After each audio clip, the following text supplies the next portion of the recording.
It all started with a meatloaf. Seriously, if my parents, Robert and Patricia, had just mastered the art of not turning ground beef into shoe leather, maybe, just maybe, things would have gone differently. But no, it was a Thursday. I was 22, trying to juggle a part-time gig at Groceries Galore, where the only thing galore was the expired produce, and attempting to finish my degree. Dinner was the usual tense affair. My parents had this idyllic vision of my life: business degree, corporate ladder, country club memberships. They were big on optics, less so on, my actual happiness. They saw me as an extension of themselves, a chance to rewrite their own slightly less glamorous narratives. So there I was, silently wrestling with a meatloaf that could double as a hockey puck, when my dad, in that concerned parent voice that always preceded a lecture, asked, "So, how's that business degree coming along, Ethan?" I swear, my stomach did a little flip. I knew this was coming. I'd been dreading this conversation for weeks.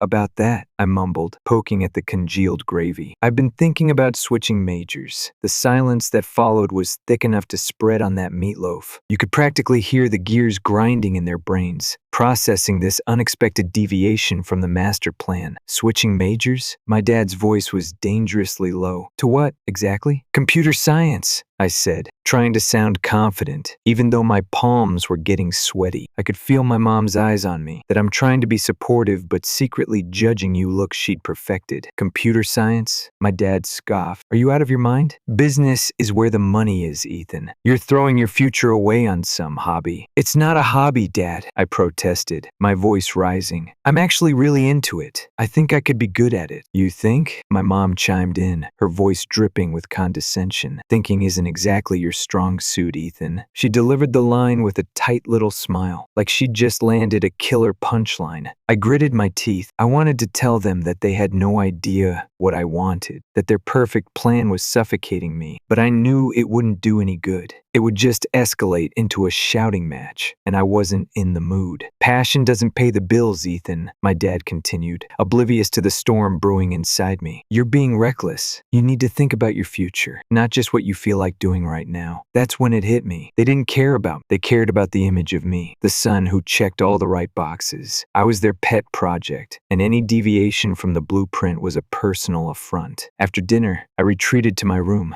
the familiar feeling of being trapped settling in my chest. I called my best friend Liam. He was the only one who understood. "How'd it go?" he asked. "Like a nuclear meltdown," I said. "They completely lost it. Mom said thinking wasn't my strong suit." "Seriously," Liam sighed. "Ethan, you have to stand up for yourself. This is your life, not theirs. You don't owe them anything." I know, I said, "but they're my parents." "Yeah, and you're 22," Liam pointed out. "You're an adult. You have to start living your own life, or they'll keep running it for you." He was right. I knew he was right. I was tired of being their puppet. I was tired of pretending to be someone I wasn't. I was going to switch to computer science, no matter what they said. The next day, I walked downstairs with a mix of dread and determination. I found them in the living room, glued to some reality TV show. "Mom, Dad, we need to talk," I said, my voice trembling slightly but firm. My dad muted the TV. They both looked at me, their expressions wary. "I've made my decision," I said. "I'm switching to computer science." My dad's eyes narrowed. "No, you're not." "Yes, I am,"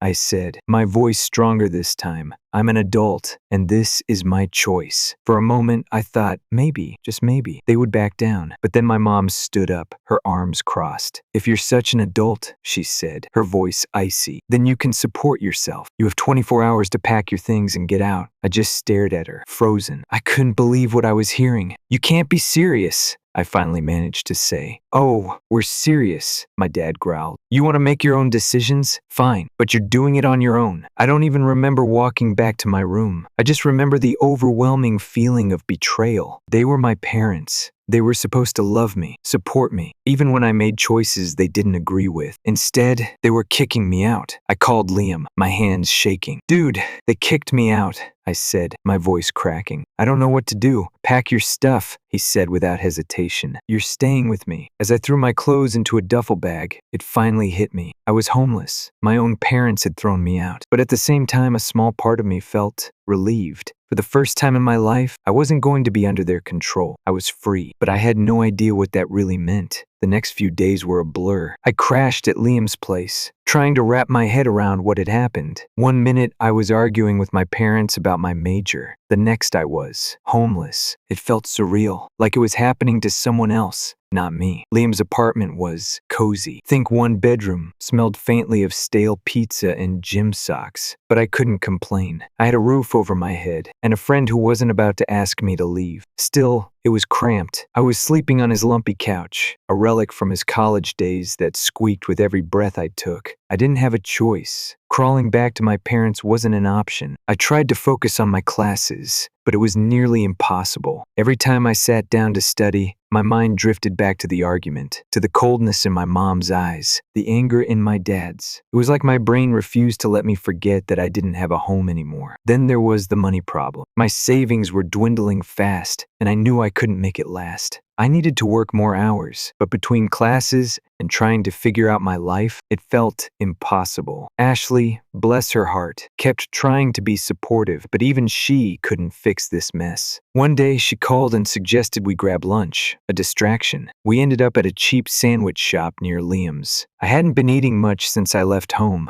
and the thought of a semi-nutritious meal was appealing. "So, how are you holding up?" she asked, taking a bite of her sandwich. I shrugged. Honestly, not great. I can't focus on school, and my money's running out. I don't know how long I can keep this up. She gave me that sympathetic look, the one I'd been getting from everyone since I told them what happened. "You're doing the best you can, Ethan. This isn't the end of the world. It's just a bump in the road," I laughed, a humorless sound. "Yeah, a bump the size of Mount Everest." She reached across the table and took my hand. "You'll figure this out. I know you will. You've always been smart, even if your parents don't see it." Her words were kind, but they didn't change the reality of my situation. I felt like I was treading water, desperately trying not to drown. After lunch, I went back to Liam's and tried to tackle my assignments. But the more I stared at the computer screen, the more I realized I was falling behind. My grades were slipping, and the idea of dropping out kept creeping into my mind. I didn't want to do it, but it felt like I was running out of options. I couldn't juggle everything. I was barely keeping my head above water as it was. Weeks passed, and things didn't improve. My savings hit rock bottom, and I knew I'd have to make a decision soon. Liam was understanding, but I couldn't freeload forever. The day I dropped out of college was one of the worst days of my life. It felt like I was admitting defeat, like I was giving up on everything I'd worked for. I remember sitting in the dean's office, signing the paperwork, feeling like a complete failure. I'd always imagined myself being the first in my family to graduate, but now that dream was slipping away, just like everything else. Walking out of the office, the weight of it hit me. I was on my own, no degree, no plan, and barely any money. That night, I sat on Liam's squeaky couch, staring at my phone, wondering what I was going to do. Ashley called, as she always did, checking in. "So, what's the plan now?" she asked softly. "I don't know," I admitted. "I'm looking for work, but nothing's happening. It's like every door is closing in my face." There was a pause. I knew she was trying to find something encouraging to say. "You're not giving up, right?" "I don't have a choice," I said. "I dropped out today." "Oh, Ethan," she whispered. "I'm so sorry, but this isn't the end. You'll find something. I know you will." I wanted to believe her, but hope was a scarce commodity these days. I spent the next few days pounding the pavement, applying for anything I could find. The only offer I got was from Sunnyside Diner, a greasy spoon that looked like it hadn't been cleaned since the Reagan administration. It wasn't exactly my dream job, but I needed money, so I took it. Flipping burgers and mopping floors wasn't glamorous, but at least it was something. The hours were brutal, the pay was abysmal, and my manager, Earl, was a gruff, no-nonsense guy who treated everyone like they were in boot camp. But he noticed I worked hard. After a month or so, he pulled me aside during a slow period. "Kid," he said, "you got a decent work ethic. Interested in picking up some extra cash? I got a buddy who needs a night guard at an office building downtown. Pays better than this place. You in?"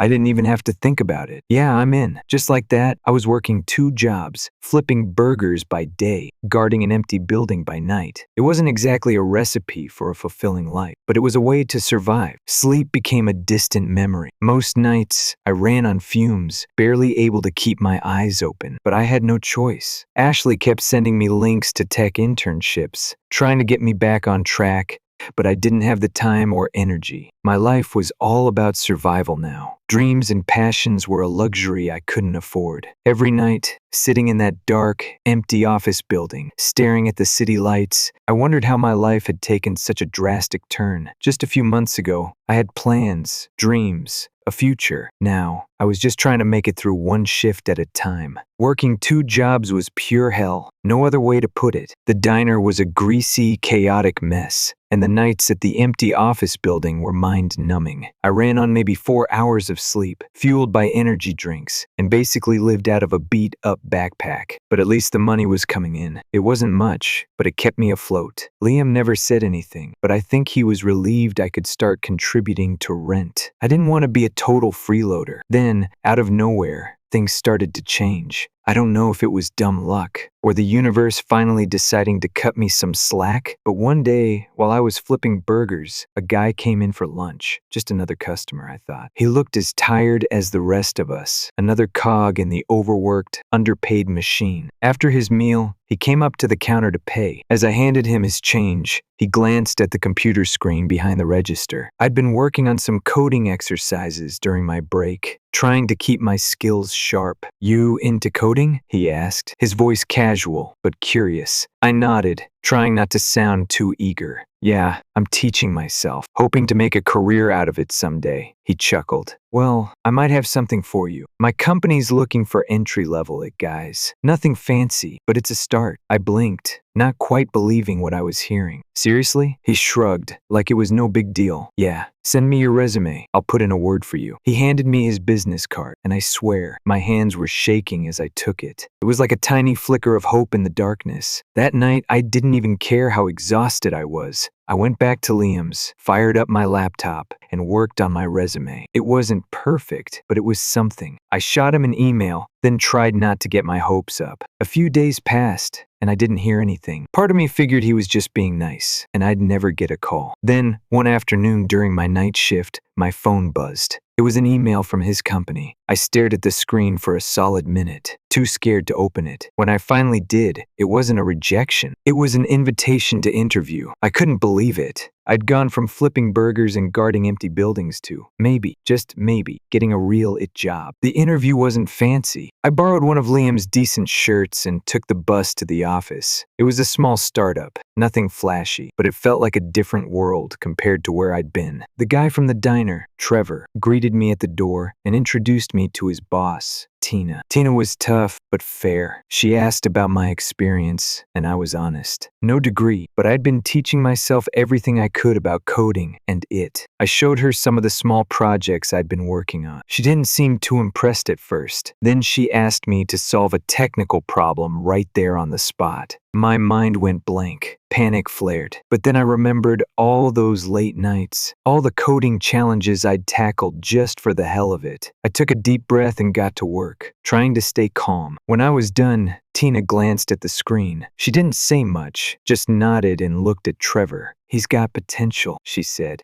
"Let's give him a shot." I didn't know how to react. I wanted to jump up and cheer, but I just sat there, trying to play it cool, even though my heart was about to explode. I started the next week as an entry-level guy. It wasn't glamorous, but I didn't care. For the first time in months, I wasn't flipping burgers or guarding some creepy office at 3 a.m. I was actually doing something I loved. Tina and Trevor were patient, showing me the ropes, but they also pushed me to learn. They didn't hold my hand through everything, which was exactly what I needed. Nights were still rough. I juggled both jobs for a while, just to make sure I didn't screw up this opportunity. So, I'd work at the startup during the day, then head straight to the diner or the office building after. Sleep was still a rare luxury. Ashley was amazing through all of this. She was my rock, always sending me job links or checking in to see how things were going at the startup. I don't think I would have made it without her. Every time I felt like I was about to collapse, she'd remind me why I was doing this, that I was building something for myself. After a few months of grinding, I hit a wall. I couldn't keep working 2 jobs. I was burning out, so I went to Earl at the diner and told him I had to quit. He wasn't thrilled, but he understood. "Good luck, kid," he said, giving me a rare moment of sincerity. "You're a hard worker. You'll be fine." Walking out of that diner for the last time felt like a huge weight lifted off my shoulders. I still had the security job for the nights I wasn't at the startup, but at least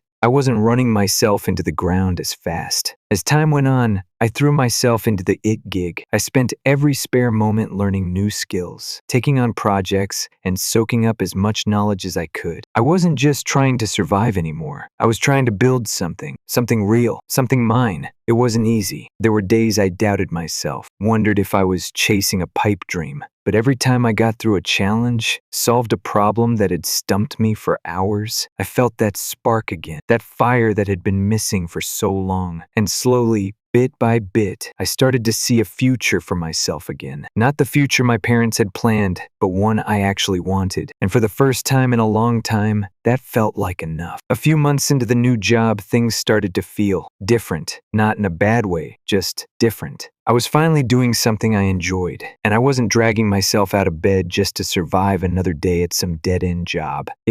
Coding, troubleshooting. Yeah, it wasn't glamorous, but I liked it, and it was mine, something I'd worked my butt off to get. I remember one afternoon, I was buried in code when my boss, Tina, walked over. She wasn't one for small talk, which I respected. She leaned on the edge of my desk. "Ethan," she said, "I've been watching your work. You've got potential, but you're holding back." I blinked, caught off guard. "Holding back? What do you mean?" She crossed her arms, giving me that look, like she already knew the answer but wanted me to say it. "You've got the skills, but you're playing it safe. I see you sticking to what you know. You're not taking risks, not pushing yourself. You're comfortable, and that's fine, but comfort doesn't get you anywhere in this business." I didn't know what to say. She wasn't wrong. I'd been doing the work, sure, but I wasn't exactly going above and beyond. I guess, after everything that had happened, I was just happy to be in a stable place, and I didn't want to mess it up. "Look, Ethan," Tina continued, "you're good. But if you really want to stand out, you need to step it up. Take on projects that scare you a little. That's how you grow." I nodded, processing what she'd said. It wasn't the first time I'd heard something like this, but this time it resonated.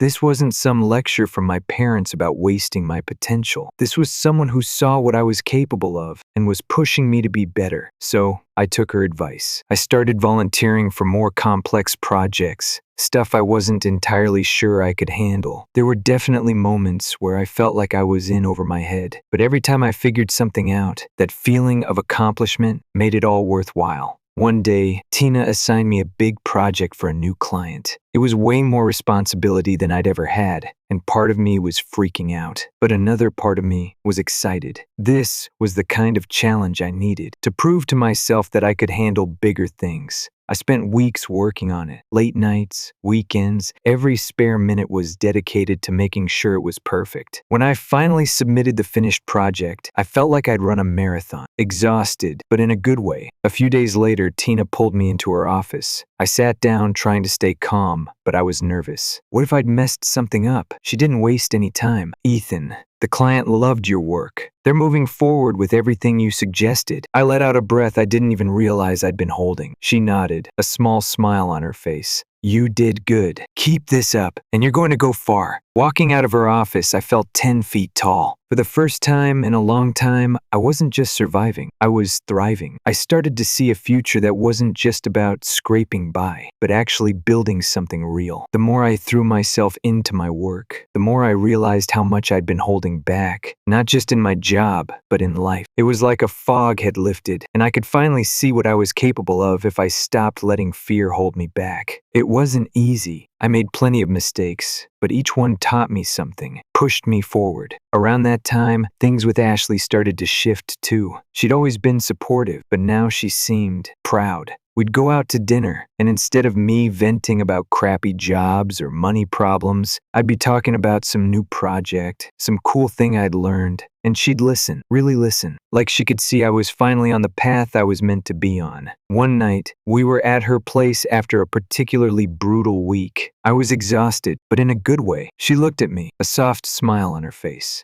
"You know," she said, "I always knew you'd get here. Maybe not the way you planned, but you're doing it. You're making it happen." I didn't know what to say. She'd been with me through the worst of it. when I didn't even know if I'd make rent. Thanks, I said, my voice a little rough. I don't think I'd have made it this far without you, she laughed. You would have. You just needed a push. Maybe she was right, but having her there made it a lot easier. Things started to pick up from there. Work got busier, but in a good way. I was taking on more responsibility, getting better at what I did, and people were noticing. Tina kept giving me bigger projects. Every time I finished one, I felt more confident. The money was still tight, but it was getting better. I'd quit the security job, finally. I wasn't rolling in cash, but I wasn't worried about where my next meal was coming from. For the first time in a long time, I felt stable, like I was on solid ground again. One afternoon, Tina called me into her office. Every time she did this, I felt like I was back in school, waiting to hear if I'd passed a test. She had that serious look on her face, and for a second,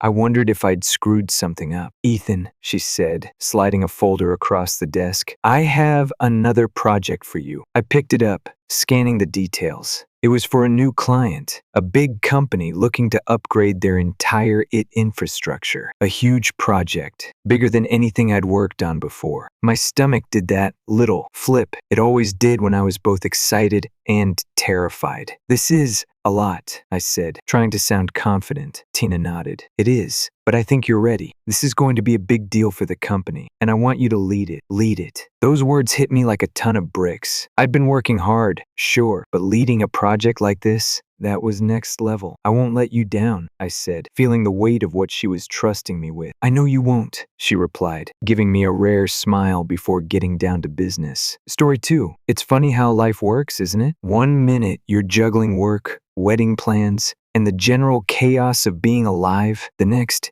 you're facing down a bridezilla who looks like she's auditioning for a role as Cruella de Vil's understudy. Let me rewind a bit. My name is Olivia, and I'm 28 CEO of a mobility equipment company. Yes, that Olivia, the one who uses a wheelchair. I know, CEO in a wheelchair makes for a great LinkedIn headline. But trust me, it's not all board meetings and champagne. It's mostly spreadsheets, stress, and trying to convince people that, yes, I can run a company. Thank you very much. I share this little slice of my life because it's relevant to the story. See, I've had my fair share of people underestimating me. Growing up, my parents, God bless their souls, treated me like any other kid. Love, support, a healthy dose of Olivia. Stop trying to climb the curtains. You know, the usual. My brother, Ethan, who's 2 years younger, was, well, Ethan, overprotective, sometimes annoying, but fiercely loyal. He's getting married, by the way. That's where this whole mess started. Ethan called me a few months ago, all excited about his fiancée, Nicole. Kind, great cook, loves doing housework, the whole 9 yards. I was happy for him, genuinely. He deserves happiness. We're both busy people, different industries.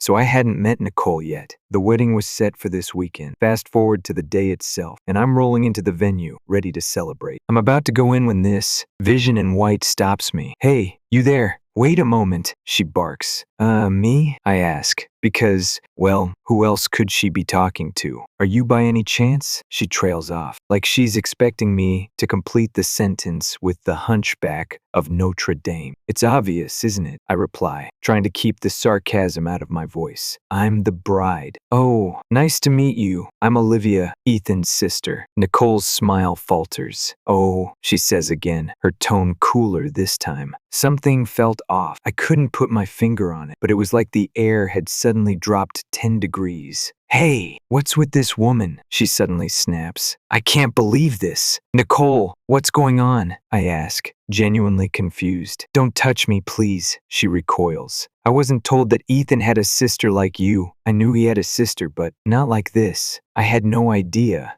Okay, ouch, that stung. I've dealt with stares, whispers, the occasional awkward question, but this was different. This was outright hostility, dripping with disdain. What's the matter with you? I managed to say, my voice trembling slightly. I don't care if you're Ethan's sister or whatever, she sneers. That's a different matter. How will you compensate if you infect me with something? Infect you? I'm floored. There's nothing about me that you can catch. Keep quiet. Your droplets are spreading, she hisses. I can't believe this. People like you should be mentioned beforehand. Finding this out on the wedding day is the worst. The worst. I'm trying to process this. This woman, Ethan's fiance, is acting like I'm some kind of biohazard in front of everyone. My heart is pounding, my palms are sweaty, and I'm fighting back tears. What about me is the worst? I ask, my voice barely above a whisper. You should figure it out yourself, she snaps. Anyway, Ethan and I are getting married, so I'll have to deal with you whether I like it or not. If people find out someone like you is my sister-in-law, I'll be humiliated in front of everyone. Use your head a bit, she continues, her voice rising. I'm saying you should be considerate enough to leave. Can't you look at yourself in the mirror and feel ashamed? Am I an embarrassment to you? Yes, all of it. Everything about this is embarrassing. Even my close friends and boss are here, and it's embarrassing that they'll know you're part of the family. Her words hit me like a punch to the gut. I've faced prejudice before, but this was so personal, so vicious. And coming from someone who was supposed to be family, it was too much. Do you always think like this? I ask, my voice shaking. That's none of your business, she retorts. Since I've caught Ethan,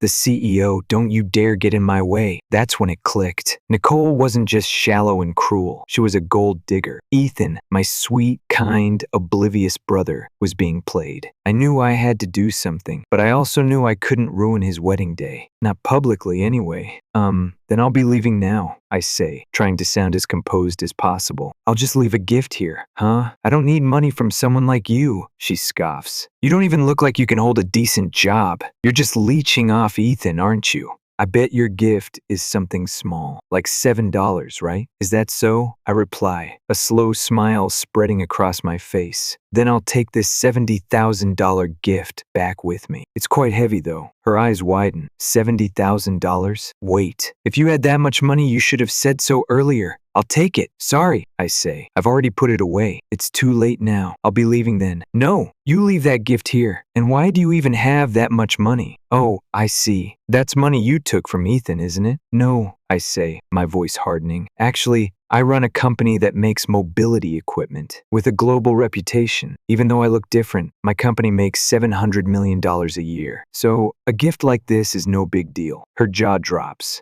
All the more reason to leave that $70,000 here. I'll use it for Ethan and my happiness. Honestly, I say, shaking my head, I don't approve of your marriage to my brother. I can't accept someone like you who is just after his money. Stop raising your voice, she snaps. It's your fault for being deceived. And that's when Ethan walks in. What's all this about? Ethan asks, his brow furrowed. Nicole's face goes pale. This is, well, she stammers, clearly flustered. What are you talking about, brother? She says, trying to regain her composure. No, it's not like that. I'm not after his money. I just wanted to support and be there for you. Ethan turns to me, his expression softening. Hey, Nicole, what did you say to my precious sister Olivia? What did you mean by what you said? Ethan, why are you so angry? She whines. It doesn't matter to me if you're after my money or whatever. You can do as you like. It's my responsibility. And even if we break up someday, I won't be angry. But what I absolutely won't forgive is you disrespecting my dear Olivia. I was surprised. Ethan, my usually gentle and calm brother, was raising his voice, but I was also touched, truly happy to hear him stand up for me. Nicole, seeing his anger, tries a different tactic. Well, then she can come to the wedding, she says, like she's doing me a favor. Ethan scoffs. What do you mean? She can come. We don't need your permission, do we? Do you really think I'd go through with a wedding with someone who's been so cruel to Olivia, the most important person in my world? There's no way that's happening. Why not? Nicole protests. I just said your sister can come. That doesn't matter anymore, Ethan says firmly. I can't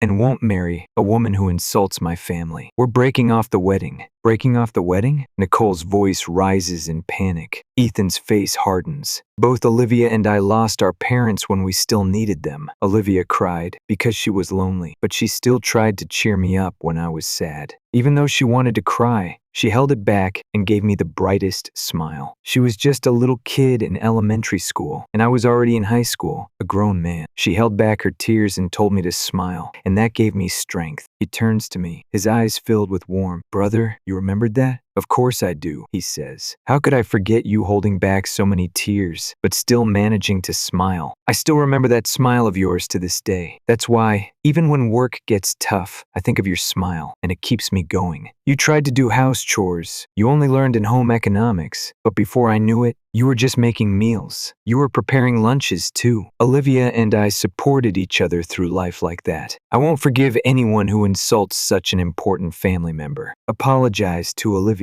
Supporting each other? Really? That's so exaggerated. Take back every single thing you said to Olivia. Look her in the eyes and apologize properly. Don't say anything else. My heart swells. Ethan remembers. He really remembers. All those little things. The way we leaned on each other after our parents died. It wasn't just exaggerated. It was our reality. It was our survival. As Ethan continues to lay into Nicole, someone else approaches. Sorry to interrupt, a familiar voice says. Just popping in here. I turn to see Scott, my boyfriend. Also, coincidentally, the CEO of Nicole's company. Nicole's eyes widen in shock. What? Why is the CEO here? Scott ignores her, his gaze fixed on Ethan. You see, Ethan has helped me a lot in business, and we even go out for meals together when we have time in our private lives. Isn't our company a distributor of mobility equipment? Yet, your attitude and behavior are completely unacceptable from any angle I look at him. Surprised. Wait, Scott, why are you here? I ask, my mind reeling. I'm sorry you had to see such an unpleasant scene, Ethan says to Scott. But do you know Olivia? I had no idea either, Scott replies. I'm also shocked to learn that Ethan's dear sister is Olivia. I've been in a relationship with Olivia, and I want to marry her. So I'm asking for my brother-in-law's permission. My jaw drops. Scott proposing here? Now? Talk about a plot twist. Really, Scott? Ethan says, shaking his head. This is typical Scott. John, Olivia is getting married to Scott. Anna, one of our colleagues, interjects, trying to lighten the mood. But I trust you, Scott. I know you'll take good care of Olivia. Why is everyone suddenly so happy? Ethan mutters, clearly still processing this information. Ethan, Scott says, his voice earnest. I promise to devote my life to making Olivia happy. I won't let you down. Please,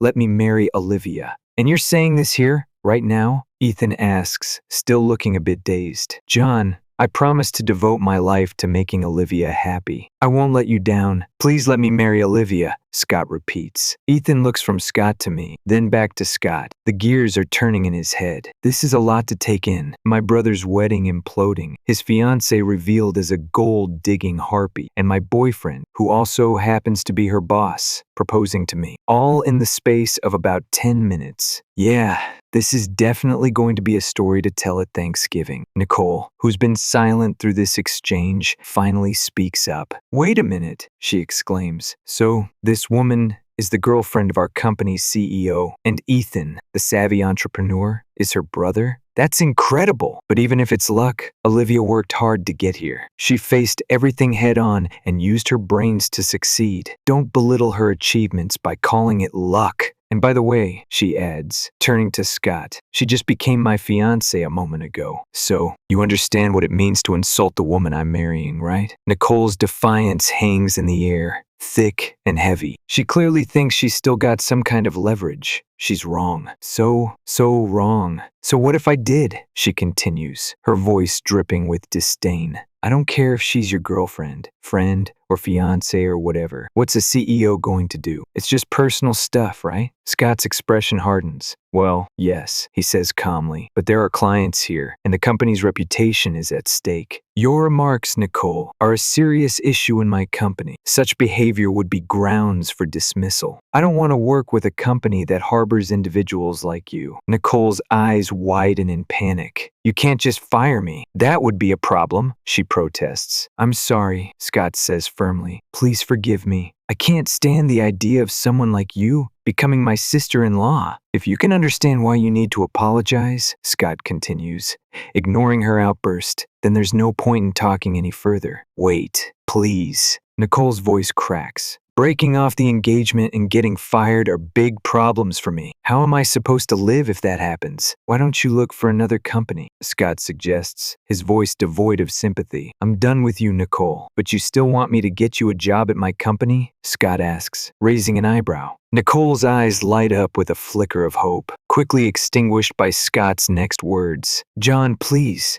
Can you help me get a job? I'm your sister-in-law. Isn't there something you can do? She pleads. Ethan shakes his head slowly. Nicole, you really don't get it, do you? After all this mess, there's no way you're getting hired at my company. It's not about family ties. It's about trust and respect. But I'm family, she cries. Isn't it embarrassing to leave me unemployed? Embarrassing? Ethan scoffs. No, it's not embarrassing. But if you're just calling this a mistake, it means you actually believe what you said. You haven't shown any real intention to apologize. It doesn't look like you mean it. Nicole's face flushes with panic. She's realizing the gravity of her situation. She's not just losing a fiancé, she's losing her meal ticket. I didn't mean to offend anyone, she whimpers. I just said the wrong thing. If it was a mistake, Nicole, Scott says, his expression serious, it was a big one. I've faced many people's judgments, but you're the first to speak so openly and harshly to me. It was a shock. But now I see that some people really do think like you do. Does that mean you'll forgive me? Nicole asks, her eyes wide with desperation. No, Scott replies, shaking his head. I can't forgive you. Who wouldn't be upset after hearing what you said? Imagine if someone spoke to you like that. Would you be happy? If it were me, I'd probably respond even more harshly, Nicole admits, her voice barely a whisper. Well, it's going to be tough for you from now on, Scott says, turning away from her. But good luck. Marrying someone who can say such hurtful things is impossible, Ethan adds. Our parents in heaven would be disappointed if I married someone like that. I nod in agreement. That's true. Mom was so kind, and Dad was very compassionate. I see now that my idea of a perfect couple was based on them. I want to have a relationship like that with Scott. Scott smiles at me, his eyes softening. We can build that kind of relationship together, Olivia. Ethan steps forward, his expression stern. Scott, could you let go of Olivia's hand for a moment? He pauses,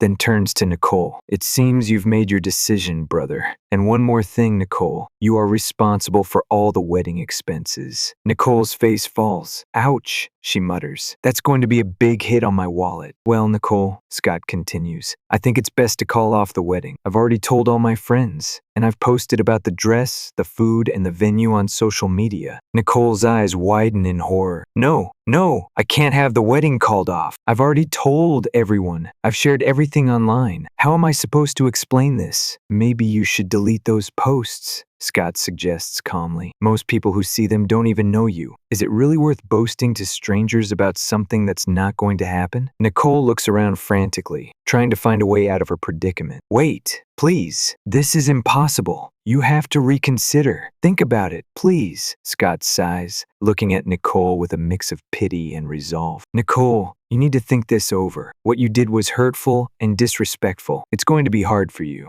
but you have to face the consequences of your actions. As Scott turns to leave, Nicole's voice grows more desperate. Please, Scott, don't leave. Don't leave me like this. I'll do anything to make it right. Scott pauses for a moment, then continues walking away, leaving Nicole to reflect on her actions. The reality of her situation is finally sinking in, and she realizes that she has to take responsibility for the chaos she has caused. Meanwhile, Ethan and I watch the scene unfold with a sense of relief and closure. We know that our family dynamics will be different from now on, but we also understand that this change is necessary for everyone involved. As we leave, I take Scott's hand, feeling a sense of hope for our future together. Despite the turmoil, I know that we have made the right decision and that we can face whatever challenges lie ahead with confidence and strength.